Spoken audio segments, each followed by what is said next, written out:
네, 시작하겠습니다. 짠! 안녕하세요. 서바이벌 SF 키트 토끼 한 마리 공상주의자입니다. 반갑습니다. 네, 공상님 이제 가을이 온 것 같아요.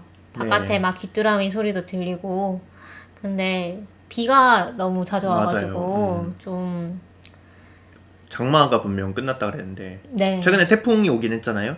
근데 태풍이 온지도 모르게 그냥 지나간 것 같아요. 저는. 아니요, 물난리 많이 났어요. 아, 산사태도 그래요? 났고, 네. 아. 부산 같은 경우는 뭐 엄청 잠겼다 막 그런 얘기도 있었고, 네. 좀 그렇구나. 피해가 있었다고 합니다. 네. 저는 다행히 네. 뭐 별일 없이 지나갔습니다만은 포항 그렇네요. 쪽은 뭐 네. 저 물 배수가 잘 안 되는 곳 빼고는 그렇게 큰 피해는 없었던 것 같고. 어쨌든 네. 그리고 피해가- 태풍이 네. 또 우리나라에 북상할 때쯤에 이미 좀 약화가 된 상태이긴 했다 뭐 이렇게 들었어요. 네. 네. 저희 방송 들으시는 분들 많이 피해가 없으셨기를 네. 바랍니다. 그 비가 너무 많이 와가지고 일단 네. 좀 기분이 좀 안 좋아요. 불쾌 지수가 좀 아, 그쵸. 네, 올라가가지고. 축축하고 빨래도 안 마르고 일단 나가기가 싫어요. 맞아. 빨래 아침에 딱 일어나가지고 딱 뭐 학교 가려고 딱 봤는데 비 내리면은 좀 짜증이. 네, 가는 동안 졌잖아요. 네. 그게 정말 기분이 안 좋더라고요. 그쵸. 네. 저희 약간 소리가 너무 찢어지게 들릴 것 같아요, 왠지. 그래서 다시 볼륨을 조금 낮추도록 하겠습니다. 네. 네. 그래서 저희 오늘은 단신 다뤄볼 거잖아요. 네. 네. 단신 다뤄볼 거고 저희 방송 지금도 라이브로 진행을 하고 있고요. 뭘 절로 옮겨서 하시면 될 것 같아요. 여기서 해도 지금은 안 보이실 것 같아요. 네네. 네. 그리고 저희 지금 라이브를 보통 무슨 요일에 하죠?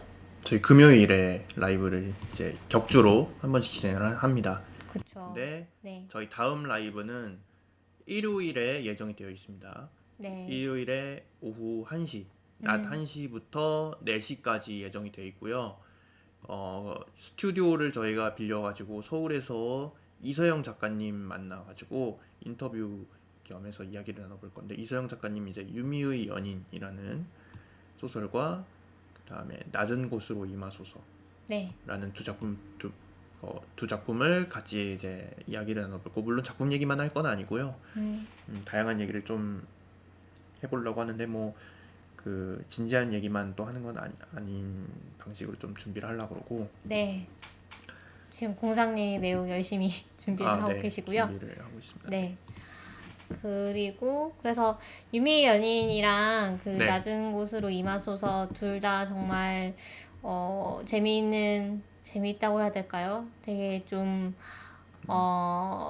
읽고 생각을 많이 하게 되는 그런 작품입니다. 그래서 추천드리는 그런 작품이니까 한번 읽어보시고 그다음에 라이브 오셔도 좋을 것 같고요.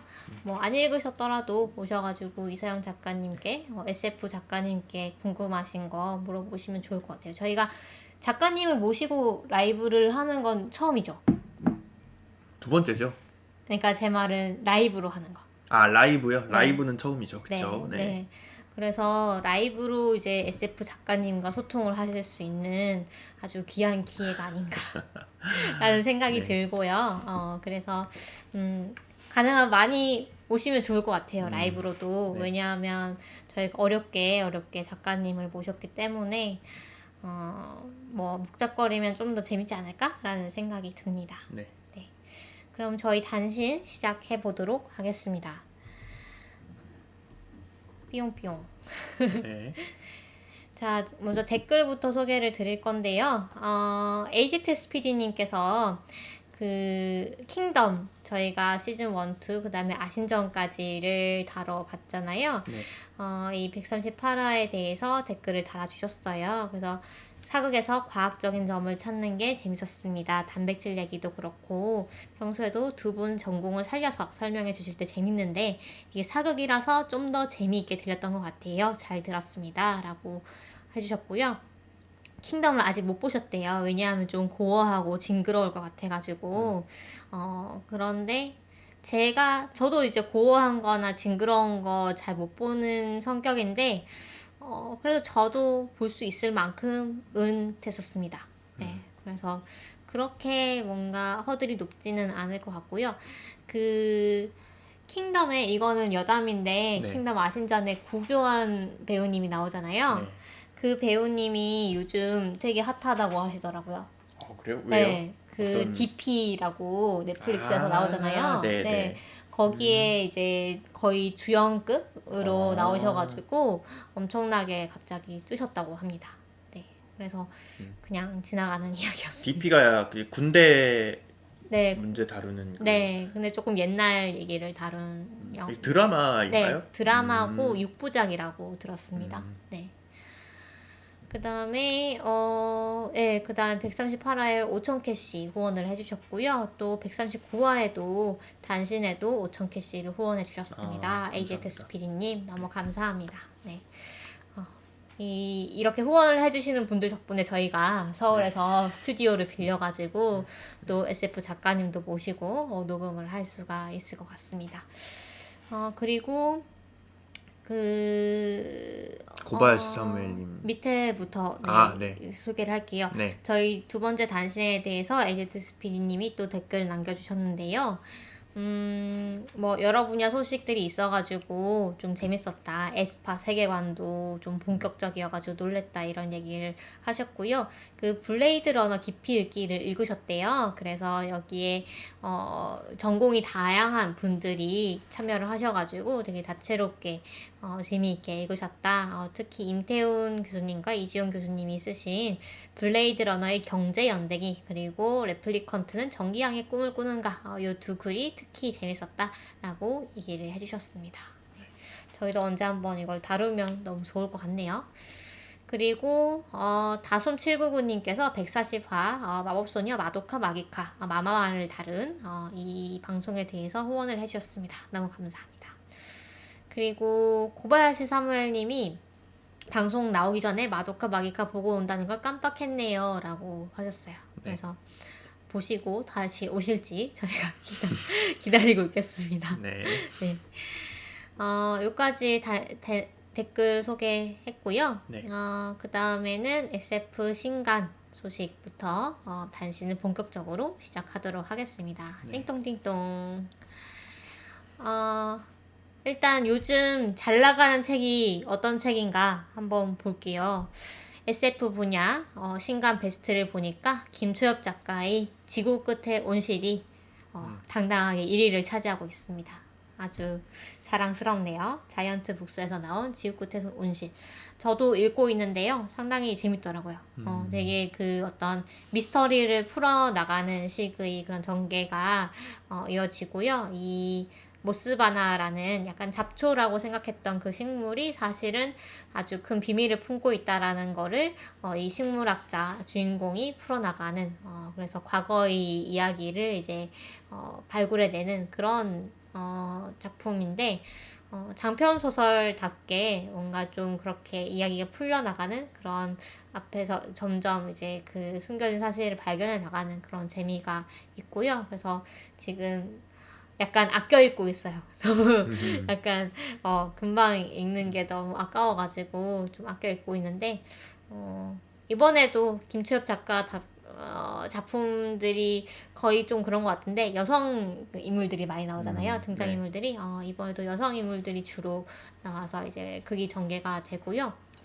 그 다음에 포스트 아포칼립스 저번에도 말씀드렸지만 이 더스트라는 그런 현상이 전 세계를 정말 쓸어버린 그런 이후의 세계를 그리고 있습니다. 그래서 재미있다고 추천드리고 싶고요.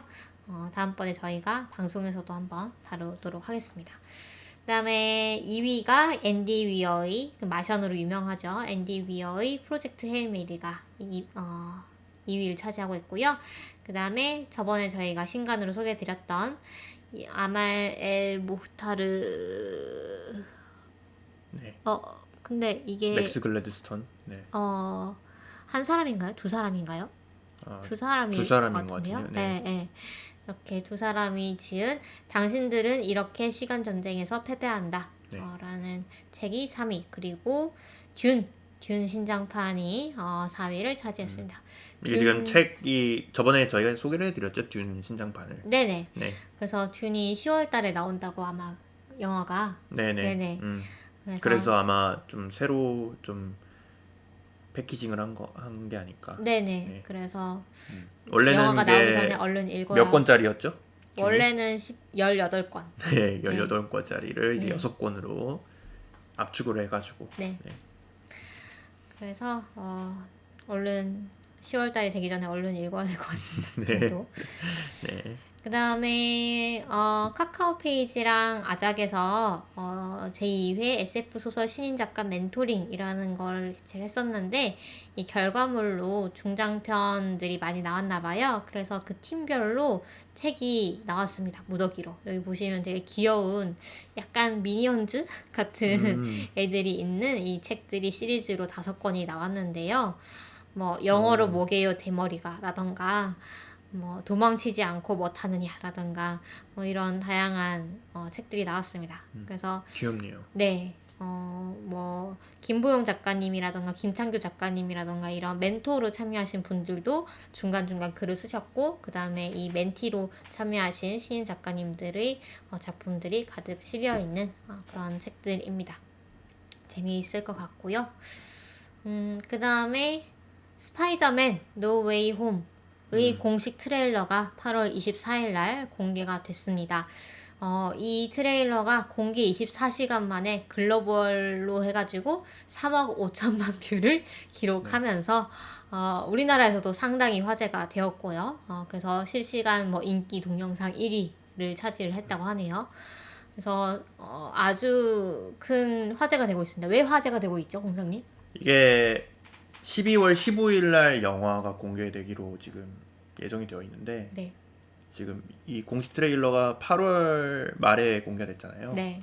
굉장히 늦은 거예요, 일단 트레일러 공개 시점. 12월에 영화가 나오는데 100일도 지금 안 남은 거거든요. 3달 정도 남았으니까. 네. 100일 가까이 남은 건데, 이게 마블 시리즈 영화들의 그 개봉 시점과 최초 트레일러 공개 시점의 그 지금 신기록이에요. 이 간격이. 네, 100 며칠이. 네. 근데 이제 이 작품이 막 왈가왈부 좀 루머나 이런 게 네네, 많았잖아요. 그쵸. 그리고 이 영화 자체가 지금 뭐 스파이더맨이 세 명의 스파이더맨이 있잖아요. 영화로 나온 스파이더맨이 네. 토비 맥과이어랑 앤드루 가필드랑 그 다음에 지금 요 톰 홀랜드 이렇게 3명이 있잖아요. 네. 그 2명의 그 스파이더맨, 옛날 스파이더맨 앤드루 가필드랑 토비 맥과이어가 여기 출연을 하느냐 마느냐 그 루머가 지금 몇 달째 계속되고 있었고, 그 다음에 두 스파이더맨은 그거를 계속 부인을 해왔어요. 네네. 근데 최근에 뭐 샌프란시스코인가 거기서 이거를 재촬영을 하더라. 스파이더맨을 일부 장면 재촬영을 하더라 막 그러고, 그 다음에 이제까지 스파이더맨으로 나왔던 모든 그 악당들, 네. 고블린 그리고 그 옥토퍼스, 닥터 옥토퍼스, 네. 옛날 스파이더맨 보신 분들은 다 아실 거예요. 굉장히 유명한 캐릭터고, 옛날 스파이더맨 진짜 인기 엄청 많았거든요. 네네. 인기 엄청 많았고 우리나라에서도 굉장히 흥행 많이 한 작품이라 가지고 방송 들으신 분들 다 아실 텐데, 이 사람들이 출연을 한다라는 얘기도 있었고, 그다음에 닥터 스트레인지가 출연을 해가지고 멀티버스 세계가 펼쳐져서 뭐 이 세계에서 그 빌런들이 이 스파이더맨, 여기 톰 홀랜드 스파이더맨 세계로 넘어올 것이다, 이런 루머들부터 시작해가지고 막 온갖 루머들이 넘쳐나고, 사람들이 막 빨리 내놔라, 지금 현기증이 난다, 현기증 나잖아요, 빨리 트레일러 내놔, 이래가지고 지금 난리가 났었어요. 그리고 이 영상, 이 트레일러가 공개되기 하루 전에 유출이 터졌어요. 아, 진짜요? 네, 유출이 터져가지고 그 정도였구나. CG가 안 입혀진 장면들이 오호. 막 유튜브 이런 데 나돌아다니고, 그거를 아니 이제 근데 CG를 하루 전까지 작업을 그거는 모르겠어요. 뭐 저장된 그건 게 아닐 뭐 수도 유출이 있죠. 됐는지 네. 그거는 모르겠고, 그렇게 됐고, 이제 마블 쪽에서는 그걸 이제 열심히 삭제를 하러 네. 그런 일이 펼쳐졌고, 아무튼 엄청난 그런 기대감을 음. 불러일으키는 영화였기 때문에 네. 마블 엄청 거대한 프랜차이즈잖아요. 네. 이 스파이더맨 노웨이 홈을 통해서 엔드게임 이후로 새로운 이야기가 펼쳐질 것이다 라고 마블 쪽에서도 이야기를 하고 있고 많은 사람들이 그렇게 기대를 하고 있기 때문에 당연히 그 정도의 좀 인기를 구사하고 있지 않나 네. 이렇게 말씀드릴 수 있을 것 같아요. 지금 라이브 들으시는 분들 저희 목소리 크기가 괜찮은지 한번 네. 말씀해 주시면 좋을 것 같아요. 저희가 계속 좀 튀는 것 같아가지고 조금 줄여봤는데 지금 공상님 목소리는 튀고요. 네. 제 목소리는 좀 작은 그런 느낌이긴 제 목소리가 좀 한데 커서 그렇군요. 네. 근데 어쨌든 좀 줄였는데 너무 작아서 좀 별로시면은 제가 다시 키우도록 하겠습니다. 네. 그래서 이 스파이더맨 노웨이 홈 제가 트레일러를 봤더니 일단 닥터 스트레인지가 나오더라고요. 네. 닥터 스트레인지는 나오고 멀티버스가 나오는 것도 확정이 됐고. 네네. 네. 그래서 뭐 원작의 그런 빌런들 나오는 것도 확정이 됐고 그래서 사람들이 기대를 원작의 했던 그 빌런들 그러니까 만화 원작에 시니스터 6라는 스파이더맨의 숙적들이 있습니다. 그 시니스터 6가 이제 뭐 그 닥터 옥토퍼스, 그다음에 홉고블린, 그다음에 그 흙으로 된 친구 이름이 뭐더라? 더스트맨인가 뭐 그런 친구랑 등등 있어요. 일렉트로맨이랑 뭐 등등 일렉트로맨이 아닐 텐데 그 친구 이름이 기억이 안 나네요. 등등 있어요. 7명인가 있어요. 네. 그 친구들이 뭐 전부 출연할 것 같다. 뭐 이런 얘기가 있었고. 옌타이님 지금 소리가 듣기가 불편할 정도로 작으신가요?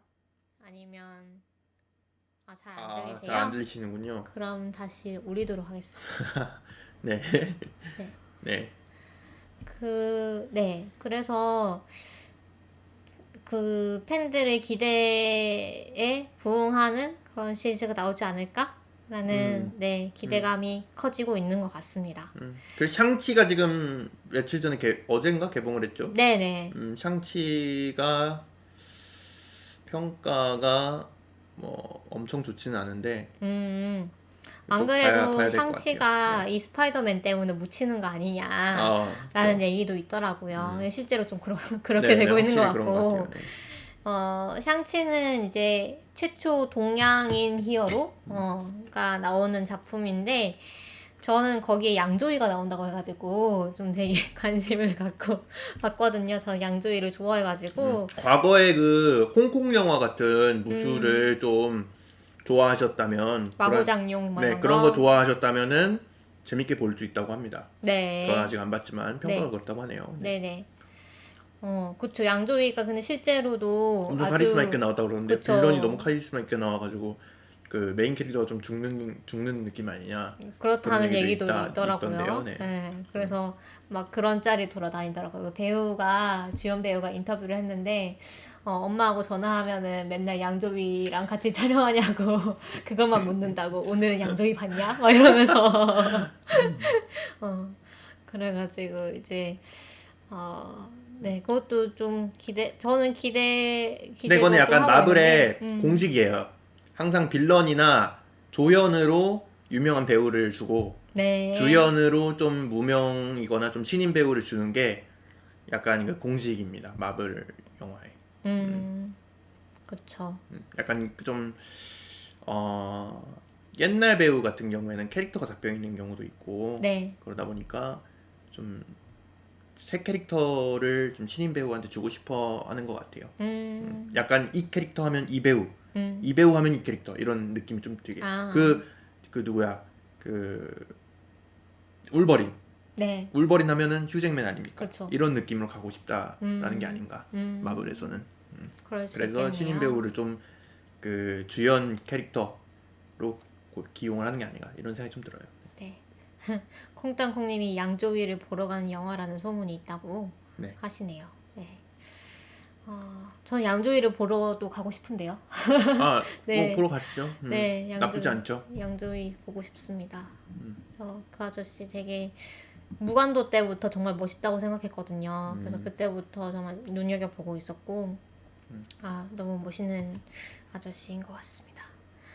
그다음에 넷플릭스에서 카우보이 비밥 실사 드라마의 첫 티저 이미지가 드디어 공개가 되었습니다.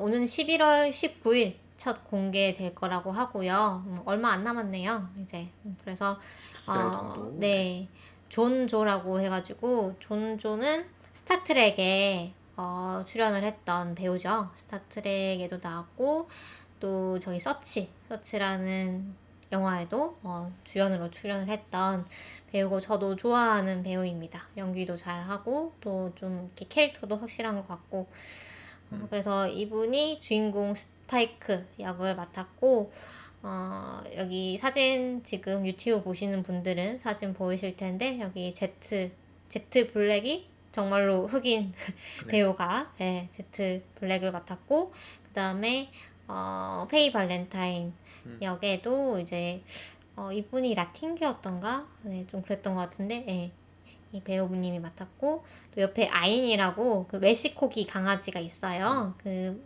애니메이션에도 나오는데 실제로 이제 웰시코기 강아지가 배우로 캐스팅이 되어가지고 출연을 하는 것 같습니다. 길쭉한 꼬마애는 어디 갔죠? 에드요? 네.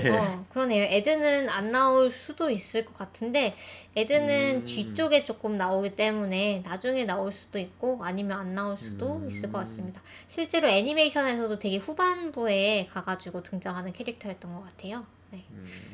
그리고. 그래도 나름 좀. 그쵸. 좀 주연의 그런 포스가 있는 캐릭터인데, 이번에 티저 이미지에서는 공개되지 않았습니다. 네. 그리고 칸노 요코가 애니메이션의 음악을 맡았던 칸노 요코가 이 영화의 음악에도 드라마 시리즈의 음악으로도 참여를 한다고 해가지고 또 기대가 크고요. 근데 좀 이제 사실 티저 이미지만 봤을 때 좀 우아하는 그런 느낌은 없긴 했거든요. 근데 일단 그 본편이 나와봐야 알 것 같습니다. 그 다음에 제가 옛날에 지금 아마 정주행하고 계신 분들은 좀 기억을 하실 수도 있을 것 같은데 김장환 작가의 굿바이 욘더라는 그 소설을 추천을 해드린 적이 있었던 것 같아요. 근데 이 소설을 원작으로 한 욘더라는 드라마가 티빙에서 제작이 돼가지고 공개가 된다고 합니다. 연출이 무려 이준익 감독이네요. 그 동주라던가 아주 그 쟁쟁한 그런 작품들을 연출한 이준익 감독. 그 다음에 신하균 배우와 한지민 배우가 주연을 맡았다고 합니다. 그래서 이 굿바이 욘더는 제가 읽었을 때 어떤 내용이었냐면 이 죽은 사람들이라고 해야 될까요? 그러니까 마인드가 갈 수 있는 이 세상이 있는 거예요. 욘도라는 그런 세상이 있는데 그래서 그러니까 죽어야 갈 수 있는데 근데 죽어도 거기에 가면 만날 수가 있으니까 뭔가 더 이상 죽은 게 아닌가? 약간 그런 의문을 던지는 그런 작품입니다. 약간 그 김초엽 작가의 관내 분실이 좀 떠오르실 수도 있을 것 같아요. 거기서도 마인드를 업로드를 해서 고인의 마인드를 사후에도 만날 수가 있는 그런 세계가 나오는데 이 욘더는 좀 더 거기서 좀 더 가서 장편 소설이기도 하고 정말 죽음의 의미는 무엇인가 이 삶과 죽음 이 개념 자체가 틀어졌을 때 이게 우리에게 어떤 영향을 미칠 것인가 이런 거에 대해서 좀 심도 있게 탐구를 하는 그런 작품이고요. 이게 어떻게 영상화가 될지 그리고 또 어떤 주제의식을 풀어낼지가 또 궁금하기도 합니다. 네. 말씀하시는 거 들으니까 갑자기 그 짤방이 생각나요. 그 원피스의 그 해적이 언제 죽는지 아나 그 장면 있잖아요. 깃발 이렇게 들면서 언제 죽는다 그랬죠? 잊혀질 때 죽는다라고. 버섯 스프를 먹었을 때 아니 바로 잊혀질 때다 이렇게 얘기하는 장면이 갑자기 그렇군요. 네. 그럴 수 있죠. 네. 그리고 넷플릭스의 스위트 투스라는 시리즈를 보신 적이 있는지 모르겠습니다. 사실 제가 좋아하는 포레스텔라의 어. 배두은 씨가 이 스위트 투스를 요즘 재밌게 보고 있다고 오. 해가지고 제가 봤는데 SF더라고요. 그래서 오. 소개해야겠다라는 생각이 들었습니다. 그 이 배두은 씨가 그 원래도 영화를 SF 영화를 좋아한다고 인터뷰에서 답변을 많이 하더라고요. 그래서 그 컨택트 옛날 영화 컨택트 있잖아요. 네. 그거 좋아한다고 얘기도 하시고 어쨌든 간에 이 스위트 투스는 포스트 아포칼립스 물이고 그 전염병이 돈 다음의 세계입니다. 그래서 지금 봤을 때 되게 와닿는 부분이 많아요. 예를 들면 뭐 사회적 거리두기라던가 뭐 이렇게 사람들이 막 마스크를 쓴다거나 이런 부분들이 나오고 실제로 이 코로나 상황에서 촬영이 된 그런 작품입니다. 그래서 그런 제약을 이제 가지고 촬영을 하기 위해서 뉴질랜드에서 촬영을 했다고 해요. 대자연을 이제 배경으로 촬영을 했고요. 이 스위트 투스의 이제 부제가 사슴뿔을 가진 뭐 소년 뭐 이런 식으로 되어 있는데 이 아이가 나옵니다.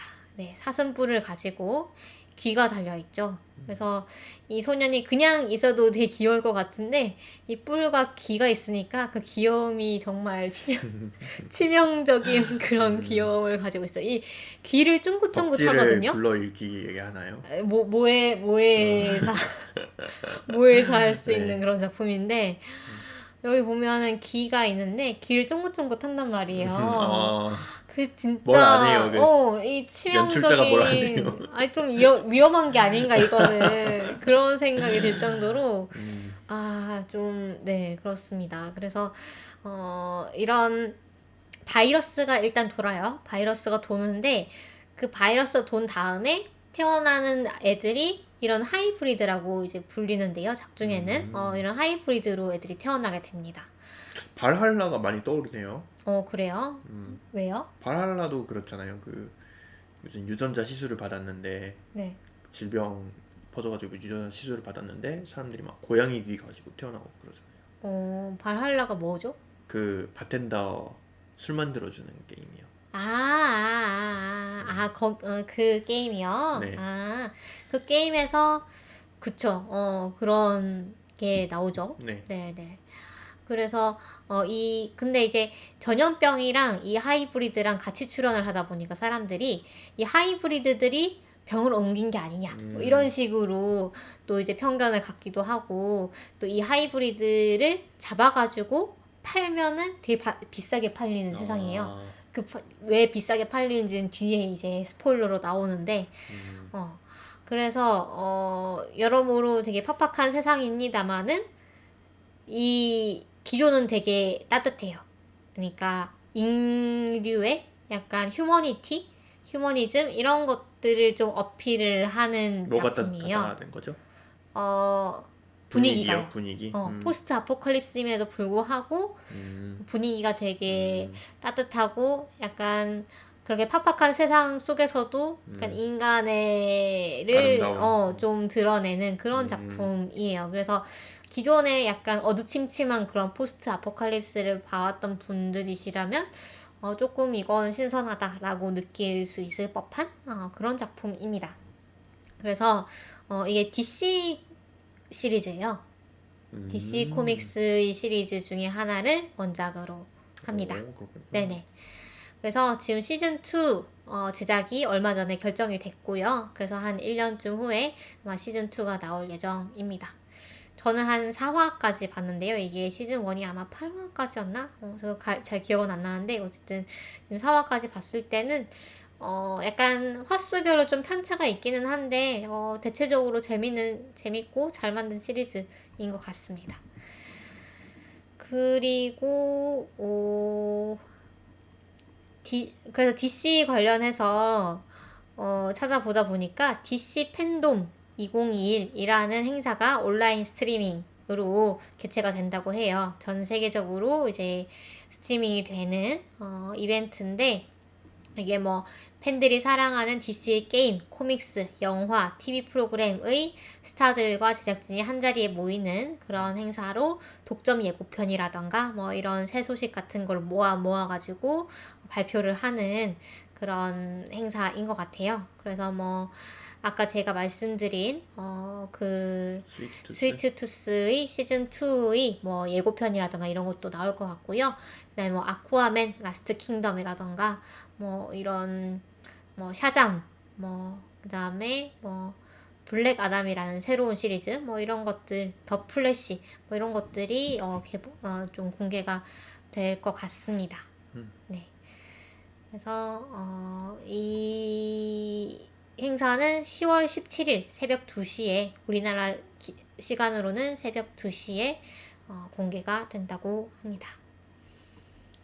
그리고 SF 관련 소식 좀 더 소개를 드리면 제2회 포스텍 SF 어워드가 개최가 됩니다. 작년 제1회가 개최가 되었고 아직 그 제1회 어워드를 받은 분들의 책이 아직 나오지는 않았는데 아작 출판사에서 출간이 될 예정이고요. 그 다음에 2회에서 좀 잘 안 보이니까 제가 이걸 좀 더 확대를 할게요. 네. 네. 2회에서는 단편 소설 그리고 미니 픽션을 공모를 합니다. 그래서 당선작 1인에게는 500만원 그리고 가작 1인에게는 200만원 단편 소설 기준으로의 시상금이 주어지고요. 접수 기간은 올해 말까지입니다. 그래서 많이 참여를 해보시면 좋을 것 같고요. 다만 이 상의 특이한 점은 참가 조건이 있다는 거죠. 그래서 전국 이공계 대학생, 대학원생을 위한 SF 어워드입니다. 그래서 저희 방송 들으시는 분 중에 이공계 대학생 또는 대학원생이 있으시다면 도전을 해보시면 좋을 것 같습니다. 뾰롱뾰롱. 네. 자, 그러면 여기까지가 한 절반 정도 저희가 준비한 소식의 절반 정도인 것 같고요. 네. 이제 나머지 절반은 게임 관련 소식이 이번에 되게 많아요. 그래요? 그래가지고 제가 아예 파트를 좀 나눠봤는데요. 게임 관련 소식 첫 번째, 저희 방송에서도 다뤘던 이영도 작가님의 눈물을 마시는 새가 네. 글로벌 IP화가 된다고 합니다. 만드는 주체는 크래프톤이라는 그 배틀그라운드 만든 게임 제작사예요. 그래서 크래프톤이 이 눈마새를 지금 글로벌 IP로 만들기 위해서 지금 일단은 비주얼 R&D 작업을 진행 중이래요. 비주얼 R&D가 사실 뭔지 저는 잘 감이 안 오긴 하는데 이런 비주얼적인 이미지를 만드는 작업이에요. 그러니까 책을 다 읽으시고 디자이너 분들이 그 다음에 이 책에 나오는 이 캐릭터가 어떤 외형을 가지고 있을 것인가를 설정을 좀 하는 거죠. 그러니까 약간 캐릭터 설정화 이런 것들을 만드는데 그런 설정화를 만들 때 예를 들면 이 캐릭터가 어떤 옷을 입었을 것인가, 이 캐릭터의 무기는 어떻게 생겼을 것인가, 이 캐릭터가 뭐 예를 들면 동양인에 가까울 것인가, 서양인에 가까울 것인가, 뭐 나이는 얼마나 될 것인가 이런 것들을 이제 책에 나온 설정들에 크게 위배되지 않으면서 또 어떤 게임이라던가 다른 영상 콘텐츠를 만들기에 적절하고 또 글로벌 IP로서 어필을 할 수 있는 그런 이제 설정이 필요한 거죠. 그런 것들을 개발을 하는 과정이 비주얼 R&D 작업인 것 같습니다. 그래서 제가 링크를 하나 올려드릴 건데요. 이 링크를 보시면 이 작업들이 어떻게 진행이 되고 있는지, 그 다음에 또 외국의 그 좀 이렇게 아주 유명한 디자이너 분도 섭외를 해가지고 지금 진행을 하고 있대요. 그래서 그분과의 인터뷰도 있고요. 그분을 위해서 눈물을 마신 새 1, 2권을 다 영어로 번역을 했다고 합니다. 네, 그 정도로 지금 공을 들이고 있는 그런 작업인 것 같아요. 그래서 지금 K건 드라카의 그 설정화가 나오고 있고요. 좀 약간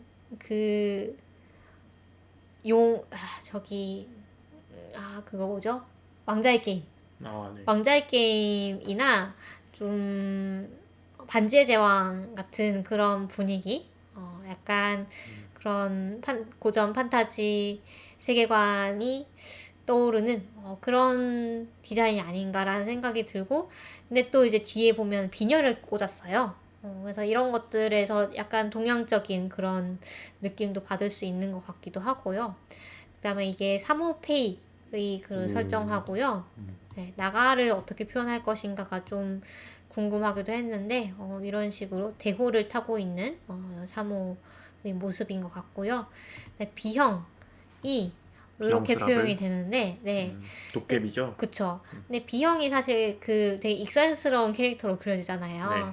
그래서 이걸 본 제 친구가 너무 이렇게까지 고증에 충실할 필요 없는데 라는 얘기를 하더라고요. 그래서 좀 더 귀엽게 그려줘도 되지 않았을까라는 얘기를 하던데요. 여러분은 어떻게 생각하시는지 모르겠네요. 그 다음에 그 티나한 맞나요? 네. 티나는 티나한 맞나요? 맞죠? 네, 맞아요. 티나는 역시나 라쿤이었죠. 레콘. 네, 레콘. 역시나 네. 얼굴은 닭이고 네. 그 밑에는 좀 사람 같은 약간 그런 식으로 그려진 것 같은데 좀 기대가 됩니다. 이게 아스화리탈이래요. 아스화리탈 아주 거대해 보이는데요. 이게 그 절인가 보네요. 네, 여기는 하인샤 대사원입니다. 네. 그리고 이 안에 문자를 한글로 하려는 그런 시도도 있대요. 그래서 지금 도서관이라고 써져 있잖아요. 네.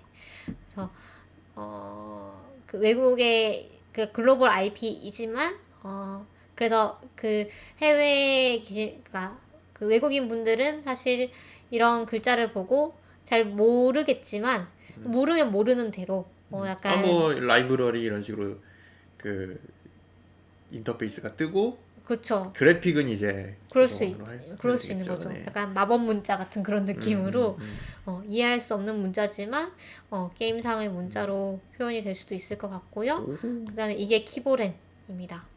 키보렌이 좀 더 약간 몬스터 헌터 느낌이 많이 나는데요. 그럴 수도 그래픽이? 있겠네요. 그래서 좀 더 나무가 빡빡해야 되지 않나라는 생각은 전 좀 들었는데. 그래요? 네. 너무 멋있는데요? 네. 그리고 이게 최후의 대장간입니다. 와. 네. 여기서 이제 별빛을 받아가지고 요 안에서 이제 뭔가 재련을 하는 것 같아요. 너무 그건데요. 너무 약간 그 앰비시어스한데요. 앰비셔스? 네. 너무 야망이 넘치는데요. 네. 디자인이. 그다음에 이게 마지막 주막입니다. 네, 사막에 있는. 이대로 나온다면은 뭐 네, 그래서 아마 오픈월드 RPG 이런 느낌이겠죠? 그렇지 않을까 싶어요. 모바일 게임으로는 안 나왔으면 좋겠는데. 그쵸. 네. 네, 크래프트원에서 만든다고 하니까 뭐 그렇게 엄청 크게 걱정이 되진 않는데. 네. 안 그래도 사람들이 이제 그 댓글로 좀 이제 약간 기대도 되지만 걱정도 된다. 이렇게 정말로 이 눈마새라는 게 아주 매력적인 세계관인데 망치지 않았으면 좋겠다라는 얘기가 많더라고요. 그래서 일단 이미 그 지금까지는 이형도 작가님의 드래곤 책 라자가 하나를 네. 망친 전력이 있기 때문에. 그렇죠. 뭐 망한 정력이 있기 때문에 이거는 좀 잘 개발이 됐으면 좋겠습니다. 일단 근데 지금까지는 지금, 네. 공을 많이 들인 것 같아요. 원화만 봐서는 정말 좀 야망이 넘치네요. 네, 그런 것 같습니다. 그 와우 이런 생각이 많이 들기도 하고. 네, 검은 사막 이런 것도 많이 생각나고. 그렇죠. 자, 그러면 눈맛의 얘기는 여기까지 하고요. 네. 그 다음에 게임스컴. 유럽의 그러니까 뭐 세계 3대 뭐 게임 페스티벌 중에 하나인 게임스컴 2021이 열렸었습니다.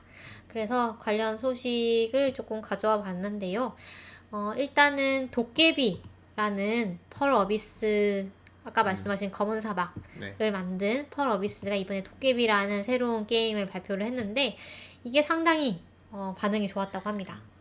보면은 좀 애들이 K-팝의 그 브금과 함께 그쵸. 공개가 됐는데 네. 굉장히 좀 리드미컬하고 네. 네, 콩땅콩님이 아까 눈맛에 이번에 망치면 좀비들 무덤에서 나옵니다. 라고 하시네요. 네, 아무튼, 어쨌든 네. 이 도깨비가 제가 보니까 얘네들이 그 스케이트보드를 타기도 하고 서핑보드를 타기도 하고 이렇게 좀 속도감 있게 달리면서 사람들이 GTA 얘기를 하더라고요. 좀 아동용 GTA가 아니냐. 오픈월드. GTA.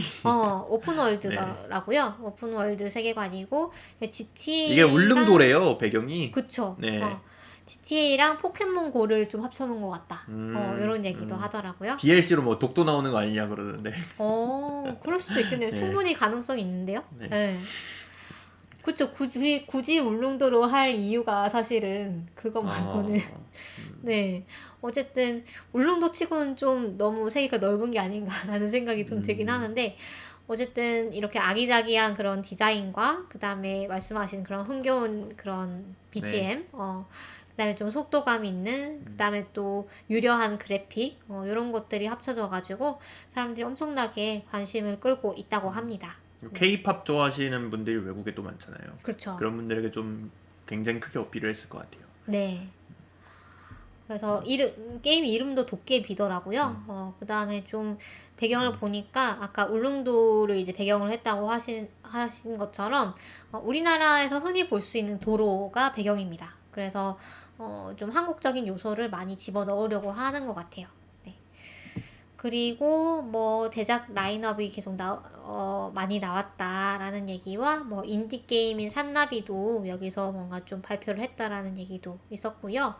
그 다음에 그 게임스컴 어워드를 보니까 엘든링이라는 게임이 사관왕을 차지했는데 근데 사실 그 너무 보여준 게 없다고 하더라고요. 그러니까 이게 한 10분, 15분 정도의 플레이 영상을 제출을 해야 되는데 이걸 공개할 의무는 없대요. 그래가지고 엘든링이 나오기는 했는데 심사위원들만 그 플레이 영상을 보고 이 관객들은 5초 정도 잠시 지나간 네. 티저 영상밖에 본 게 없는데 이게 사관왕을 했다. 아직 나오지도 않은 게임인데 그래서 심사위원이 그러니까 평가한 거죠?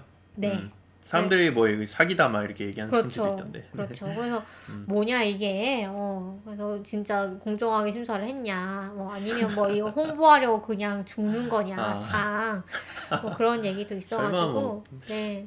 그건 뭐 자기 무덤 파는 꼴이 되기 때문에 그렇게 하면은 이미 네. 전례가 있죠. 그런가요? 이미 그 사이버펑크 2077이라는 커다란 전례가 있지 않습니까? 아 그런가요? 네. 네. 그런 식으로 홍보하다가 망했던 게임이 한둘이 아니기 때문에 음. 설마 그렇게 쓰려고는 좀 음. 엘든링 뭐 이미 좀 기대를 많이 받고 있는 작품이니까. 네. 네. 그래서 뭐 여기서 나온 뭐 게임이 어떤 게임 뭐 좀 아시는 게임 있나요? 블레이드 앤 소울 2도 공개가 됐죠. 근데 되게 혹평이었다면서요? 혹평이었죠. 나쁜 네. 평. 그것도 네. 하필이면 도깨비 다음으로 공개가 돼가지고. 하하. 네. 더 대조가 됐겠네요. 네. 네. 그 다음에 뭐 크로스파이어? 이건 뭔가요? 크로스파이어라는 게임. 글쎄요. 네. 그 다음에 FPS 게임 크로우즈라는 게임도 나왔다고 하고요. 네. 네, 유비소프트에서 파크라이 6의 새로운 트레일러를 공개했다고 합니다. 그 다음에 콜 오브 듀티 뱅가드도 이제 공개가 됐다고 하고요. 그 다음에 헤이로 인피니트도 이제 출시일이랑 뭐 한정판 컨트롤러 뭐 이런 거에 대해서 소식이 나왔다고 합니다. 파크라이는 그 동물 타고 다니고 뭐 그 단군 같은 거 때려잡고 뭐 그런 게임으로 유명한 게임이죠. 아 그런가요? 네. 무기 같은 거 막 로켓 같은 것도 다양하게 쓸 수 있고 음. 보통 스토리가 좀 어디 그 오지 같은 데 가가지고 네. 그 오지를 점령하고 있는 무슨 그 이상한 단체나 아니면은 뭐 독재자 그런 사람들 때려잡는 그런 스토리입니다 보통. 그런 게임으로 유명하고 헤일로 네. 인피니티는 뭐 아실 분들은 다 아시겠지만 그 스파르탄이라는 인간 병기 네. 우주 시대를 배경으로 해가지고 그 스파르탄이라고 하는 인간 병기들이 이제 우주를 돌아다니면서 외계인들 때려잡는 게임이죠. 주인공 마스터 치프라고 하는 네. 굉장히 유명한 이제 우주 때려잡는 지구인 중 한 명으로 유명한 캐릭터고, 오. 네. 뭐 그 고든이랑 하프라이프의 고든이랑 네. 그 다음에 그 아이작 클라크인가 그 공포 게임, 그 괴물들 나오는 공포 게임. 저번에 바이오 하자드요? 아니요. 외계인 나오는 그 레지던트 이블요? 레지던트 이블은 좀비 나오는 거고요. 네. 팔다리 잘라야 되는 그 게임 있잖아요. 저번에 팔다리. 플라즈마 커터 들고 다니면서 그 공돌이 얘기할 때 나왔는데. 공돌이 얘기할 때 네. 나왔던? 저번에 말씀드린 적 있어요. 아무튼 뭐 네. 들으시는 분들 다 아시는 게임이라서 네. 데드 스페이스 맞아. 데드 스페이스. 음. 데드 스페이스라는 게임인데 거기에 나오는 아이작 클라크. 네. 콩땅콩님이 말씀해 주셨네요. 네. 그다음에 그 마스터 치프가 음. 이제 외계인 때려잡는 지구인으로 좀 유명한 캐릭터들 이렇게 있죠. 네. 헤일로 인피니트도 욕을 좀 많이 먹었어요. 그동안 왜요? 공개되는 동안. 왜요? 뭐 제가 저번에 말씀드린 적이 있어요. 음. 너무 그래픽 굿이다. 아. 이 리마스터 되는 건데 리마스터 한 거 맞냐? 근데 뭐 요번에 공개된 그래도 욕을 많이 먹어가지고 많이 좀 고친 것 같긴 합니다. 네. 아무튼 그래서 이번에 그 게임스컴은 저는 이제 다 못 봤어요. 새벽에 진행돼가지고 새벽 네. 2시부터 막 이렇게 하는데 저는 출근을 해야 되는 몸이 돼버려서 보면 이제 다음날 출근할 수 없을 것 같아서 네. 그냥 정리된 것만 좀 봤는데 뭐 게임들이 그냥 다 뭐 괜찮은 것 같아요. 근데 그 엘든링 공개 안 된 거가 좀 많이 아쉽고.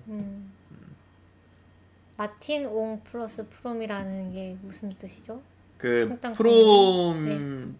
프롬 소프트웨어인가 해가지고 그 유명한 게임 시리즈 그 게임 이름이 기억이 안 나네. 그 굉장히 어려운 게임으로 유명한 네.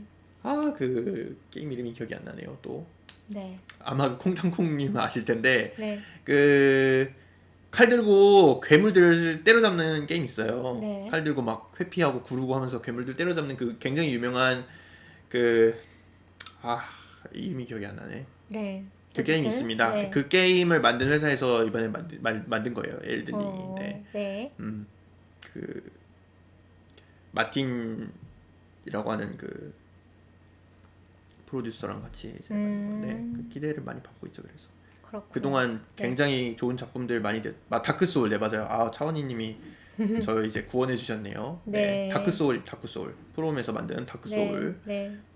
다크 소울 소울 라이크라는 용어가 생길 정도로 굉장히 좀 유명한 IP잖아요. 네. 네.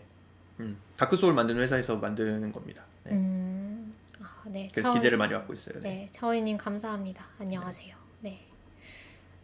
그리고 그러면 이제 게임스컴 소식은 여기서 마무리하면 네. 될까요? 네. 그리고 셧다운제가 드디어 폐지가 확정이 되었습니다. 네. 완전 폐지는 아니고 뭐 선택적 뭐 시기 뭐 그런 게 남아 있던데. 그게 이제 뭐 법적인 건 아닌 것 같아요. 선택적 셧다운이라는 게 있는데 이게 네. 본인이나 이제 부모님이 원하시면 이거를 할 수가 있나 봐요. 그거를 왕자의 게임 작가가 참여한 거군요. 정확하게 몰랐네요. 네. 엘더링의 왕자의 게임의 조지 마틴. 안 그래도 마틴이라고 조지 하길래 R.R. 마틴이군요. 마틴이라고 하시길래 그 마틴은 설마 아니겠지? 라고 생각했는데 그렇군요. 몰랐네요, 그건 제가. 그럼 진짜 좀 기대가 있을 법하네요. 네, 여튼 셧다운제 얘기로 돌아가서 셧다운제가 그래서 보니까 그 자율적 선택권을 부여를 한다고 되어 있잖아요. 그래서 선택을 해서 만약에 그런 제한이 필요하면은 가정에서 설정을 해가지고 할 수 있도록 좀 되는 것 같고요. 그 다음에 요즘도 그 뭐 키즈락인가 그런 거 있지 않나요? 그런 느낌인 거죠. 네. 네. 그 다음에 그 대신에 이 게임 리터러시에 대한 교육을 많이 하겠다.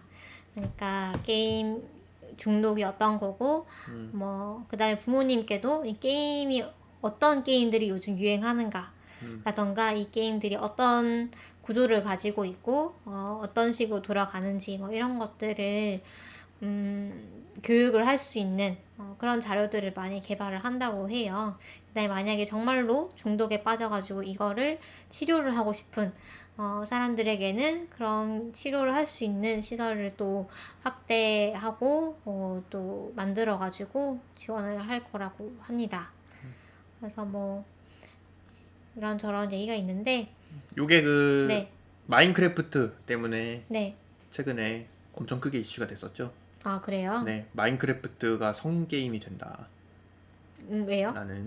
왜냐면은 저번에 제가 말씀드린 적 있지 않나요? 마인크래프트가 들은 것 같아요. 네. 네, 마인크래프트가 이제 마이크로소프트 쪽에서 이제 샀어요. 게임을 인수를 했는데 이것을 이제 한국만 18세 미만이면은 게임이 뭐 10시 이후에 꺼지도록 하는 것이 간단한 일이 아니어가지고 그냥 18세 미만 게임 못하도록 하겠다 그러면은 아예. 아예 그렇게 해가지고 성인 게임이 될 뻔했죠. 네. 그래서 저는 되게 반가운 소식인 것 같아요. 사실 셧다운제라는 게 생겨서는 안 되는 게 아니었을까. 저는 그렇게 이게 근데 생각합니다. 중국에서 지금 네. 그 청소년에게 일주일에 3시간만 게임을 할 수 있도록 하겠다. 모바일 게임만이었나? 뭐 게임이었나? 아 그래요. 네, 그런 법안이 지금 나와가지고 하하. 뭐 어쨌든 저희는 이게 왜 그때 좀 어린 프로게이머 선수가 그걸 막 하다가 셧다운제 때문에 막 중간에 튕기고 막 이런 사태도 있었잖아요.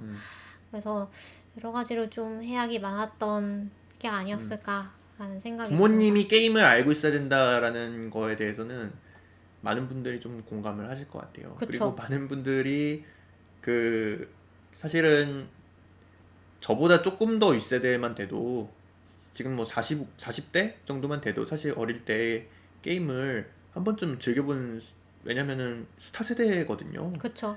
스타 세대고 당시에 딱 그 PC 통신 뭐 이런 거가 나와가지고 컴퓨터로 이제 그 도스에다 게임 깔아가지고 막 게임하고 막 그런 세대였단 말이에요. 그래가지고 게임에 대해서 잘 알고 계시고 그래가지고 이제 자식들에게도 어떤 게임은 시키지 말아야겠다, 어떤 게임은 시켜도 괜찮을 것 같다, 이런 거에 대해서 사실은 최근에 40대, 50대 정도 되시는 부모님들은 다 알고 계실 것 같다고는 생각이 들어요. 근데 문제는 이제 그 이상의 분들이 잘 모르시는 게 좀 문제가 아닌가. 그것도 그렇고요. 근데 또 이제 자기가 하는 거랑 또 애가 하는 거는 또 다르게 보이기도 하겠죠. 그다음에 요즘 그럴 수도 게임이 있죠. 옛날 게임이랑은 또 다른 것 같아요. 옛날에는 정말로 스타나 이런 거는 약간 스포츠의 성격이 강했다면 요즘은 요즘도 또 롤 하면은 또 얼마나 전 세계적으로 지금 몇십 년째 흥행하고 있는 스타크래프트의 어떻게 보면은 다음 그런 그거거든요. 그쵸. 근데 롤은 또 우리나라에서는 또 유행이 지나가지 않았나요? 아니요, 우리나라에서 PC방 1위가 아직도 롤인데요. 아, 그래요? 네. 아, 저는 그러니까 약간 온라인 게임이라고 해야 되나? 좀 이렇게 아이템 이렇게 막 좀 메이플 스토리 뭐 이런 하고 뭐 거요? 이런 거가 더 유행하는 줄 알았어요. 전혀 아닙니다. 아, 그래요? 아직도 롤의 아성을 뛰어넘을 수 있는 게임이 없고요. 그렇구나. RPG 뭐 최근 들어서 유행하고 있는 거는 이제 그 로스트 아크라는 음, 게임인데, 로스트 아크는 굉장히 좀 건전한 게임이고 네. 돈을 들이지 않더라도 충분히 좀 많은 시간이 필요하지만 많은 시간을 들이면은 돈을 들이지 않는 사람 따라갈 수 있는 게임이라고. 그리고 우리 빅강선 선생님, 로스타크 만드시는 빅강선 선생님이 굉장히 그 게이머들을 좀 아끼고 그런 사람이라서 로스타크 네. 최근에 RPG 게임 유행했는데 네. 유행하고 있어요 지금. 근데 굉장히 좀 그 좋다. 메이플 스토리는 메이플 스토리 별명이 뭔지 아세요? 몰라요. 잼민이들의 리니지래요. 아, 메이플 스토리 그거 캐릭터 하나 키우려면 돈이 엄청 많이 들어간대요. 진짜요? 네. 그리고 막 그 성인 돼서 메이플 스토리 하시는 분들 보면은 거기다가 몇 천만 원, 몇 억 막 이렇게 부시는 분들도 예, 있어요. 그리고 세상에. 심지어 이 네. 아이템이 현물 거래도 되기 때문에 음, 그래서 아무튼 최근에 로스타크 인기가 있긴 하지만 아직도 롤에 비할 바는 안 된다. 그렇구나. 네. 저는 막 얼마 전에 그냥 뭐지? 불교 신문이었나? 거기에 실린 그 고민 상담 코너를 봤는데 네. 거기 보니까 이제 애가 게임한다고 100만 원을 달라 그런다. 어허. 게임 아이템을 산다고. 근데 그걸 못 주겠다 그러니까 아니 엄마 아빠는 뭐 100만 원도 나 이 게임하는데 100만 원도 못 주냐 이러면서 오히려 막 뭐라 그러더라라고 하는 이제 사연이었어요. 근데 이제 그 상담하시는 분이 그게 그래서 이제 어떻게 해야 되냐, 그 우리 애가 미친 것 같다, 약간 그런 내용이었거든요. 근데 그 상담하시는 분이 그 자녀분이 미친 게 아니고 그분이 이제 어떤 게임 사회에서 밖에 그런 인정이라던가 그런 보람이라고 해야 되나? 그런 것들을 받을 수가 없기 때문에 거기에 더 천착을 하는 것이고, 예를 들면 친구들로부터의 인정이라던가 친구들과의 관계라던가 이런 것도 게임 속에서밖에 맺을 수가 없는 그런 상황이 슬픈 것이다 라고 얘기를 하더라고요. 그래서 좀 그런 측면도 있지 않을까라는 생각이 듭니다. 특히 요즘은 이제 코로나 때문에 밖에서 못 만나는 것도 있고, 점점 이제 애들이 학원을 많이 가고 하다 보니까 뭐 동네에서 만나가지고 노는 거라던가 뭐 밖에서 만나서 노는 뭐 이런 기회가 많이 없어지잖아요. 그래서 더 게임 속에서 만나서 놀아야 되는 그런 환경이 되고 있는 건 아닌가라는 생각도 듭니다. 네. 그리고 뭐 조금 비슷한 내용일 수도 있는데요. 그 한국이 세계 최초로 앱마켓을 규제하는 법안이 통과가 됐습니다. 그래서 그 에픽게임즈의 팀 스위니가 나는 한국인이다, 내가 한국인이다, I'm Korean, 뭐 이렇게 트위터에 올렸는데, 이게 이제 봉이 또 차오르네요. 네, 이 배경이 그렇더라고요. 이 애플이랑 이 에픽게임즈랑 싸웠죠. 싸웠네요. 치고받고. 네, 싸웠더라고요. 그래서 좀 소송을 왔다 갔다 하고 있었는데, 그 와중에 우리나라에서 이런 법안이 통과가 되니까 쌍수를 들고 환영을 한 거죠. 그래서 이건 뭐 좋은 거죠? 어떤가요? 네. 이 수수료를 지금 앱스토어나 구글 플레이 스토어에서 보면은 30%인가 떼간다 그러더라고요. 네. 상당히 큰 금액인 것 같아요. 뭐 이거에 대해서는 좀 왈가왈부가 많습니다. 이게 뭐 찬성하는 쪽도 있고 반대하는 쪽도 있고 뭐 그렇고, 그 정도 떼가는 게 맞다. 네. 서버에 다 운영하기 운영해야 위해서는 되고 하는데 당연히 그 정도는 받아야지 하는. 그리고 이 정도의 수수료를 받아야 그 건전성이 유지된다. 이상한 거 막 올라가지 않고 그런 게 유지가 된다. 뭐 이런 주장도 있고, 말도 안 되는 소리다. 이거 독점이다. 니네 플레이스토어 비슷한 앱 핸드폰에 못 깔게 하잖아. 그 핸드폰으로 다운로드 받아가지고 앱 설치하면 맨날 뭐 이것은 뭐시기 그 바이러스의 우려가 있고 뭐 그런 거 해놓는데, 컴퓨터는 그런 거 없잖아요. 컴퓨터는 뭐 설치하고 싶으면 그냥 인터넷에서 가서 다운받으면 되는데 그 뭐 수수료를 받는 것도 아니고 그렇잖아요. 핸드폰이랑 컴퓨터랑 지금 사실상 핸드폰이 그냥 컴퓨터인데 지금은 그쵸. 말이 되느냐 이런 주장도 있고, 좀 다 일리가 있어요. 다 일리가 있는 주장이고, 근데 뭐 독점을 하고 있는 건 사실 맞죠. 애플이랑 구글 쪽에서 독점을 하고 있는 것 자체는 맞고, 지금 독점을 하고 있는 것 자체는 맞기 때문에 30%라는 수수료가 과연 적당한 것이냐, 이게 많은 것이냐 적은 것이냐에 대한 합의는 안 돼 있는 상태예요. 지들끼리 맘대로 정해놓은 거는 맞아요. 그쵸. 네. 그렇기 때문에 이거에 대해서는 따져봐야 될 게 맞다고 생각을 하고, 그런 점에서는 좀 환영할 만한 거긴 하죠. 이거를 그 강제를 하지 않아야 된다라는 점에서 30%라는 수수료를. 네. 그래서 뭐 그 앱마켓 사업자가 모바일 콘텐츠의 심사를 부당하게 지원하거나 삭제하는 행위도 금지된다. 애플에서 이걸 했죠 지금. 그쵸. 포트나이트를 내려버렸잖아요. 그래서 뭐 아주 좀 영향이 있을 것 같습니다. 차원희님이 또 댓글을 남겨주셨는데, 그 스토어에서 자사 프로그램이 우선적으로 뜨도록 설정을 했다라는 주장도 나왔대요. 예를 들어 뭐 애플에서는 애플에서 만든 뭐 그 프로그램들 어도비 같은 게 뭐 위로 뜨도록 하거나, 아니면은 구글에서는 이제 뭐 구글에서 만든 프로그램들이 위로 뜨도록 설정하지 않았느냐, 이런 뭐 그 확인을 해봐야 알겠습니다만 그런 주장도 있는 것 같네요. 네. 이거는 좀 많이 심각하네요. 네. 그러니까 이게 그런 거죠. 그러니까 예를 들면 내가 게임을 하나 개발을 해가지고 앱스토어나 구글 플레이 스토어에 올리고 싶은데 이 게임을 하다가 사람들이 이제 결제를 하잖아요. 네. 근데 그 결제를 하는 시스템을 자기네 결제 시스템을 하도록 강제를 한다는 거죠. 그렇죠. 인앱 결제라고 하죠. 네, 인앱 결제를 자기네 걸 가지고 해야 되니까 그러면은 무조건 수수료를 떼이게 되는 그런 구조고, 그거는 사실 좀 이상한 구조네요.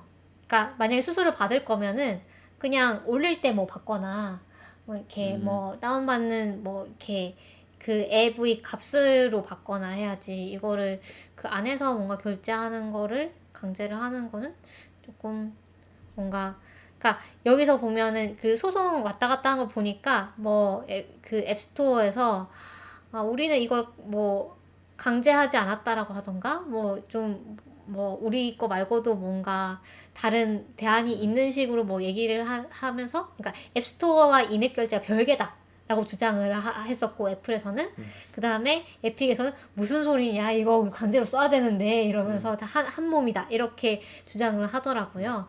그러니까 애플 네. 써보신 분들은 알겠지만 인앱 결제 같은 거 하면은 전부 다 앱스토어에 등록된 신용카드로 결제가 됩니다. 연결이 좀 많이 되어 있죠. 그쵸. 그래서 애플의 주장은 좀 그쵸. 눈 가리고 아웅인 것 같은데, 네. 그거는 어쨌든 지금 상황이 조금 그런 상황이네요. 네. 그 다음에 좀 비슷한 내용인데요. 비슷한 맥락이라고 해야 될까요? 네. 스팀도 이거 때문에 얘기 많았죠. 스팀도 그 수수료를 많이 받는 편인데 이거 가지고도 에픽게임즈랑 한바탕 했죠. 스팀에서. 네. 그래가지고 스팀에 올라가기로 예정되어 있던 게임들을 독점적으로 막 사들여가지고 에픽게임즈에서만 이용할 수 있도록 해가지고 막 그런 일들도 있었고, 네. 이것 때문에 에픽게임즈도 사실 욕을 많이 먹었어요. 그리고 이 소식은 스팀에 그 2주간 2시간 이상 플레이하지 않은 게임은 환불을 할 수 있다라는 정책이 있어요. 근데 무료로. 네. 이게 일단은 게임을 플레이 해보고 그다음에 재미없으면 반품을 할 수 있다, 요런 개념인 건데, 인디 게임 같은 경우에 볼륨이 그렇게 크지 않을 수 있잖아요. 그다음에 일부러 좀 이제 플레이 타임을 짧게 해놓은 게임도 있을 수 있고, 그래서 그런 게임 같은 경우에는 이렇게 해놓으면은 그냥 뭐 다 클리어까지 해버리고 환불을 할 수가 있는 거죠. 네. 네. 그래서 우리는 죽으라는 거냐 뭐 이렇게 해가지고 인디게임 개발자가 나는 이제 게임 안 만들 거다 이러면서 선언을 하는, 선언했죠. 네, 그런 일이 있었습니다. 네. 그래서 이 2주에 2시간 플레이를 하고 환불이 가능한 이 규정을 인디게임에까지 일괄적으로 적용을 해도 되느냐, 이런 논의가 일어나고 있다고 하네요. 이것도 좀 네. 다양한 의견이 있을 수 있는 문제라서 네. 소비자 입장에선 당연히 좋죠. 2주 안에 2시간 플레이하면은 환불이 가능하다는 게. 네. 막상 다운받아 놓고 해봤는데 내 컴퓨터가 안 좋아서 게임이 안 돌아간다거나 아니면은 재미가 없다던가 이런 경우 굉장히 많을 수 있는데, 네. 굉장히 후한 조건 아닙니까? 그렇죠. 근데 개발자 입장에서는 또 이런 또 난점이 있다는 거. 네. 그러니까, 이것도 뭐 어떻게 스팀에서 대응을 할지는 잘 모르겠습니다. 이런 사태에 대해서. 약간 규정을 좀 유연하게 만든다거나 뭐 그런 방법이 있지 않을까라는 생각은 드는데 또 쉽지는 않을 것 같네요. 그게 할지도 사실 의문이고, 스팀에서. 네. 네. 그리고 나머지 소식은 좀 짧게, 지금 벌써 한 1시간이 좀 지나가는 것 같으니까 짧게 이제 언급하고 넘어가겠습니다. 뭐 한국에서 해결료 재활용 기술을 개발해가지고 미국에서 승인을 했다, 요런 얘기가 있어요. 이게 보면은 제가 3가지 기사를 걸어놨습니다. 환영을 하는 쪽과 중립적인 입장과 회의적인 입장, 3가지를 다 걸어놨거든요. 그 핵과 관련된, 원자력과 관련된 이슈는 항상 좀 뭐라고 해야 될까요? 정치 논리라고 하나요? 그러니까 이 원자력 발전을 찬성하는 이 분들과 이제 반대하는 진영과 너무 이렇게 극명하게 이 사안을 다르게 좀 보도를 하기 때문에 이런 부분에 대해서는 좀 양쪽의 입장을 다 들어봐야 되는 거 아닌가라는 생각이 들고요.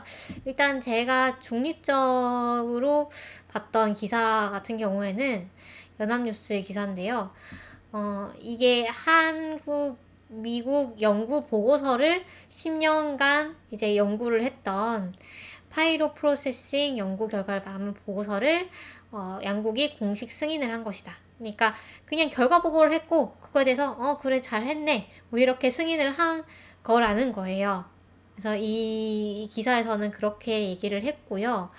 근데 이게 정확히 어떤 기술이죠? 이 뭐 핵연료를 재활용을 해가지고 한다는 게? 그러니까 재처리를 한다는 거죠. 그러니까 사용 후에 연료를 재처리를 해서 다시 이제 쓸 수 있도록 뭔가 좀 처리를 하는 기술인데요. 이거에 대해서 사실 그 한 그러니까 몇 년 전에 이미 사용된 연료를 사용하는 건가요? 아니면은 뭐 사용된 연료를 다시 사용하기 전으로 되돌리는 건가요? 사용된 연료를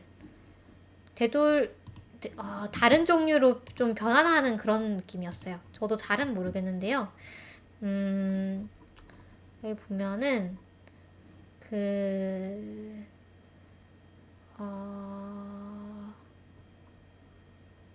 사용 후 핵연료를 우리가 뭐 저장 시설이 있어야 되고 뭐 뭐 이런 항상 나오는 얘기죠. 네. 핵 발전 관련해서 나오는 단점. 그 몇백 년 동안 그거 어떻게 처리를 할 거냐. 네. 항상 근데 나오는 이게 얘기잖아요. 그걸 그렇게 획기적으로 처리를 해줄 수 있을지는 잘 모르겠어요. 일단은 폐연료봉의 초우라늄 원소 TRU라는 게 있는데 요거를 그 안전하게 처리를 해서 사용 전 핵연료로 재활용할 수 있는 기술이라고 합니다. 그래서 요게 근데 폐연료봉의 1%를 차지를 한대요. 그래서 요거를 추출을 해서 이 SF8 원료로 재투입을 해서 다시 이제 그 뭔가 전기를 생산할 수 있는 그런 기술인데요. 근데 이게 과연 경제성이 있는가에 대해서 이 미국의 그 전문가가 이 핵연료 지처리를 왜 하려는지 모르겠다. 이렇게 한 기사가 몇 년 전에 나왔더라고요. 2017년도에 우리나라를 방한을 해가지고 이분이 뭐 이거를 이 기술을 활용을 하려면 비용이 2배가 드는데 왜 굳이 이런 시설을 갖추려고 하는지 모르겠다. 뭐 이렇게 얘기를 했고 그래서 뭐가 맞는지는 사실 잘 모르겠습니다. 일단 두 가지 입장이 있다. 이런 거를 같이 한번 소개를 해드리고 읽어보시고 판단을 하시면 될 것 같네요. 그 다음에 뭐 AA 페스티벌이 9월 2일부터 4일까지 지금 개최가 되고 있고 이거는 유튜브에서 다시 보기도 가능하시니까요. 한번 보셔도 좋을 것 같습니다. 약간 그 관에서 주최한 행사라서 조금 재미는 좀 덜 할 수 있을 것 같긴 한데 네 그걸 감안하시고 한번 살펴보시면 좋을 것 같고요. 네. 그 다음에 메타버스 세계에 대한 강연이 최종현 학술원에서 있었는데요.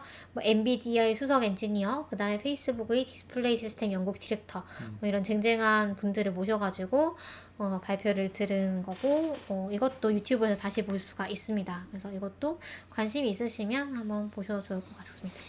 그 다음에 마지막으로 아주 좀 재미있는 소식 짧게 들려드리고 마칠 것 같아요. 야구 중계를 하다가 토성이 찍혔다고 합니다. 중계 카메라에. 네. 그래서 그 캐스터가 설마 토성이겠습니까? 토성처럼 보이는데요. 토성일 리가 없죠. 막 이렇게 넘어갔는데 알고 보니까 토성이었다고. 카메라 성능, 그다음에 카메라 내 기술, 뭐 그다음에 좋은 날씨, 뭐 위치, 뭐 이런 것들이 토성이 특히 이제 좀 크게 보이는 위치였다고 해요. 이날이. 그래가지고 중계하면 이렇게 토성이 아주 잘 찍혔다고 하네요. 네. 영롱하네요. 네, 영롱하죠. 고리가 진짜 잘 보이네요. 그쵸. 저 정도로 명확하게 보일 줄 몰랐는데. 네, 신기하네요. 네. 태양빛을 이렇게 반사하고 있는 거겠죠? 뭐 그렇겠죠. 네. 그렇습니다. 이렇게 저희 단신 네. 가득가득 준비해가지고 다뤄봤고요. 저희 이서영 작가님과 라이브 한다는 거 다시 한번 또 홍보를 드리면서 또 2021년 2차 문학 나눔 도서 보급 사업에 유미 연인이 선정이 되었다고 해요. 그래서 이런 반가운 소식도 저희가 전해드리면서 저희가 이번 주 일요일 오후 1시죠. 1시에 라이브 스트리밍으로 이서영 작가님과 만나는 시간을 갖도록 하겠습니다. 이때 많이 많이 들어와 주시고요. 또 저희가 이때 혹시 라이브를 못 들으시는 분들도 사전 질문 남겨주실 수 있도록 구글 폼도 저희가 열어놨으니까요. 페이스북에서 보실 수가 있죠. 페이스북에서 팟빵에서도 확인하실 수 있습니다. 네, 페이스북이나 팟빵의 공지를 통해서 여러분들이 확인을 하실 수 있고 또 질문도 보낼 수 있으십니다. 그래서 많이 관심, 만관부, 만찬부 네. 부탁드립니다. 그러면 저희는 오늘 여기까지 방송하면 되겠죠? 네. 네. 네, 저희 방송 물론 어디서- 저희 네. 라이브는 계속 진행됩니다. 네, 라이브는 계속 진행이 되고요. 저희 라이브에서 조금 있다가 그 이상형 월드컵 할 예정이에요. 네. 저희 방송에서 다뤘던 SF 작품들 한 130여 개를 네. 가지고 월드컵을 할 예정인데 궁금하신 분들은 그 유튜브에 저희가 라이브 영상 항상 올려주고 있잖아요. 네. 네, 그걸 좀 확인을 하시면 되겠네요. 자, 그러면 저희 방송 어디서 들으실 수 있죠? 저희 방송 팟빵, 파티, 아이튠즈, 팟캐스트 그리고 유튜브에서 들으실 수가 있고요. 네. 저희 소통은 페이스북, 인스타그램, 트위터를 통해서 하고 있습니다. 네. 그래서 저희 방송 다음 주에 그럼 녹음 방송은 다음 주에 이서영 작가님을 인터뷰로 찾아뵙도록 하겠습니다. 네. 들어주셔서 감사하고요. 다음 주에 만나요.